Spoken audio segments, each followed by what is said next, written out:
Hi everybody, welcome to Book Scoop for May. I'm Priscilla and I'm here with Marcia and Sarah. And we're going to talk about some books that have just come out or came out in the last month or so. And I guess I'll start. And the good news is that they're happy books for the most part. They're- Or they yeah. at least end happy. Yes, yeah. I was having a little trouble finding a happy book, but they all ended happy and hopeful, and so that was good.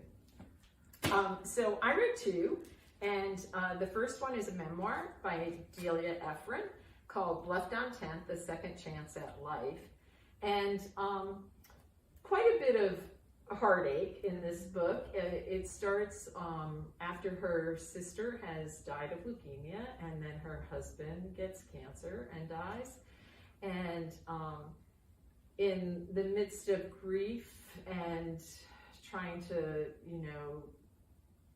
re-find her balance, she meets a guy he's not a guy anymore, they're in their 70s, but that she dated in college, and they reconnect and they're falling in love, and then she finds out she has cancer just like her sister did. What her sister The died. same kind. The same kind. It's apparently a leukemia that can be It's familiar. hereditary or run in families.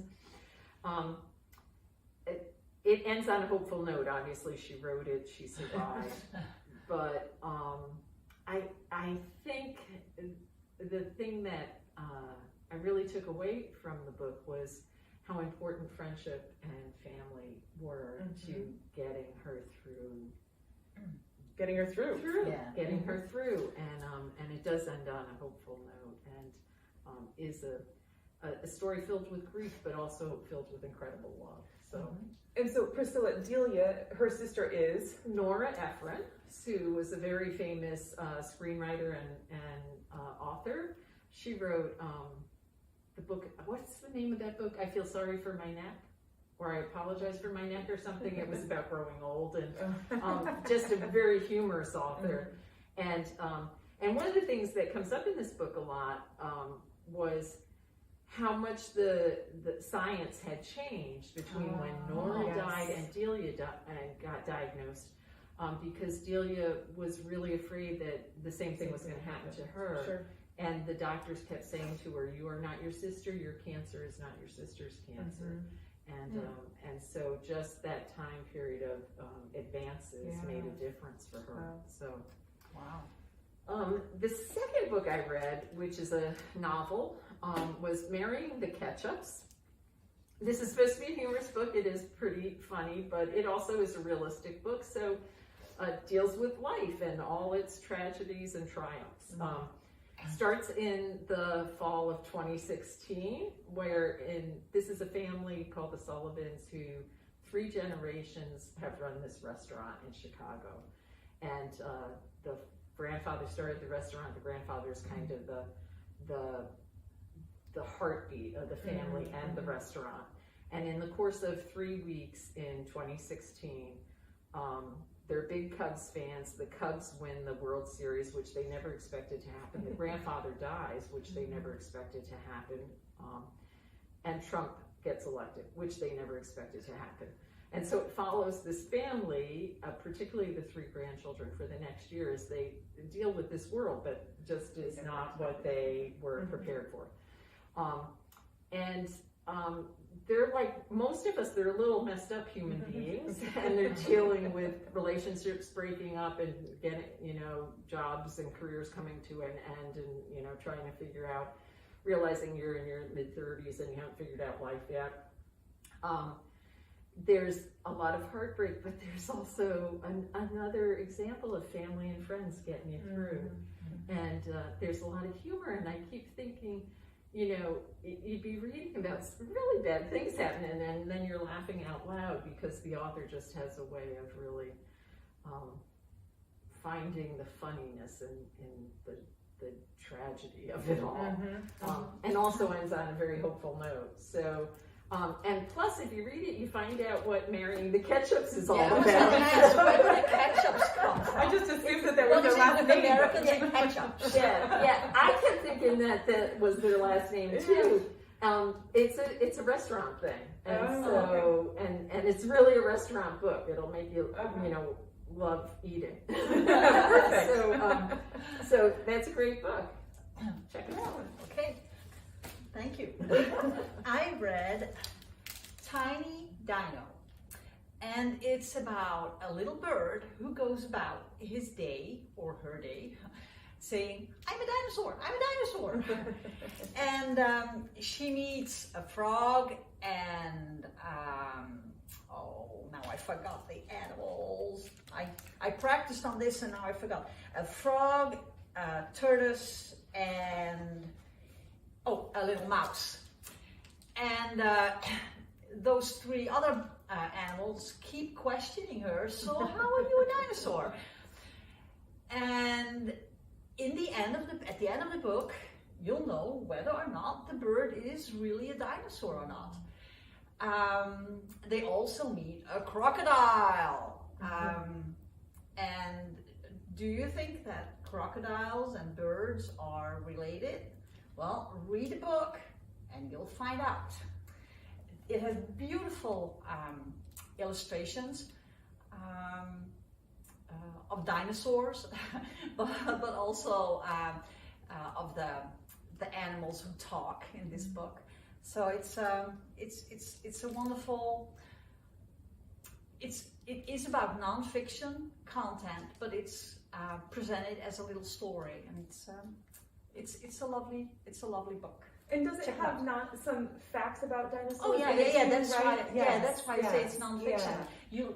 You learn. I learned some stuff about dinosaurs from this book, which is not too hard because I have never been into dinosaurs very much, except for stomping and.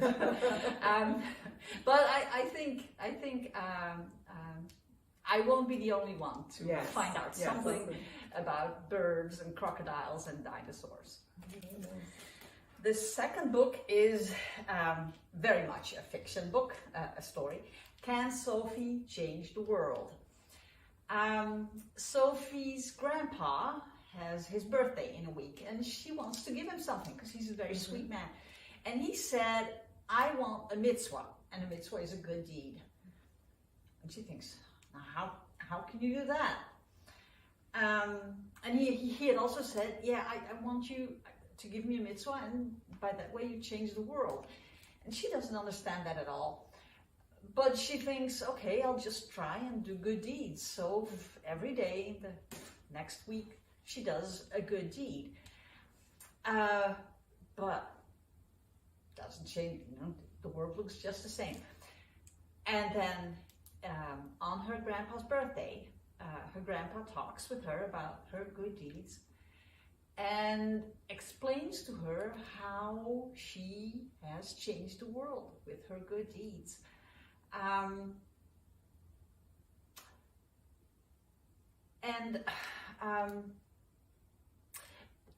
She also finds a way, because she really wants to give him something.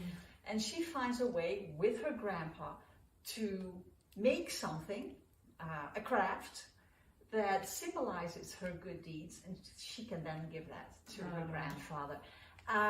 So I think children, age 4 or 5, will definitely be inspired by this book. And,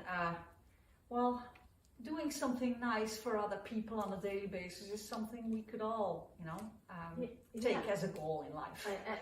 I'm sitting here thinking, I think a lot of adults could learn from this book too, because I think sometimes, we imagine changing the world in big ways. Right. Yes. And we forget that sometimes the little things we do, it may have a big impact. It may even have an impact we don't see. Right. Yes. And so, Changing the world might affect just one person right. in one day.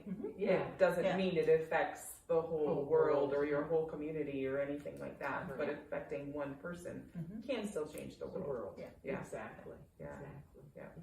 That's a good So story. that is a good story. All right. I read Honestly Elliot by Gillian McDunn.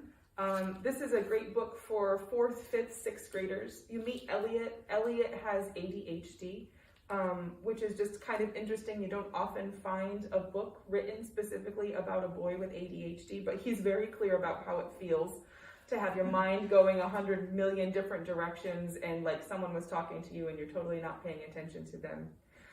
Elliot lives with his mom.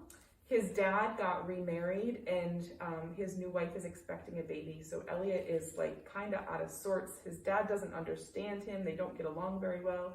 His dad really wants him to be involved in sports and science and do all these great things. And Elliot loves to cook, and he doesn't want anything to do with any of those other things. And he really has a hard time understanding his dad.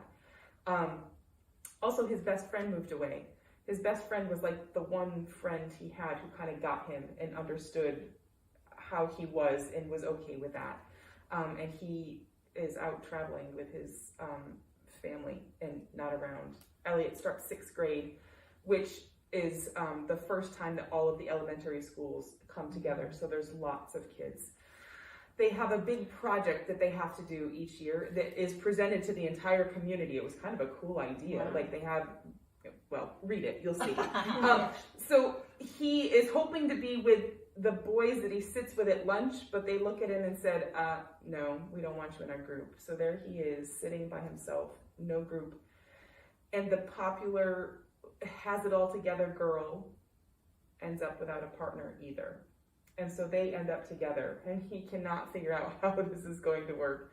Him and this very structured, popular, knows everything, everything's in a binder person are going to work together. It ends on a great note. So it's not an adventure, it's not a mystery, it's not fantasy, it's this kid's real life.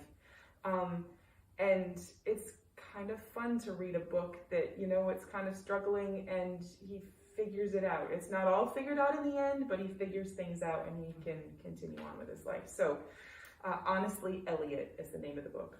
I want to know read if that. Yeah. I want to know if he figures out his dad. Read it. Tell me. Yeah. Read it. Read it. Because everyone in this book grows, and yeah, it's good. Yeah. And he has 2 hamsters. You cannot see them probably in the picture right here, but he has 2 hamsters in his backpack, which are pretty important to him too. Real life ones. I don't think he actually took them to school. I'm pretty sure he didn't. Well, I think we did a little better this month. We did. More upbeat books. Yes, for sure. So that's great. So thank you for joining us for Book Scoop, and we'll see you next month. Bye. Bye.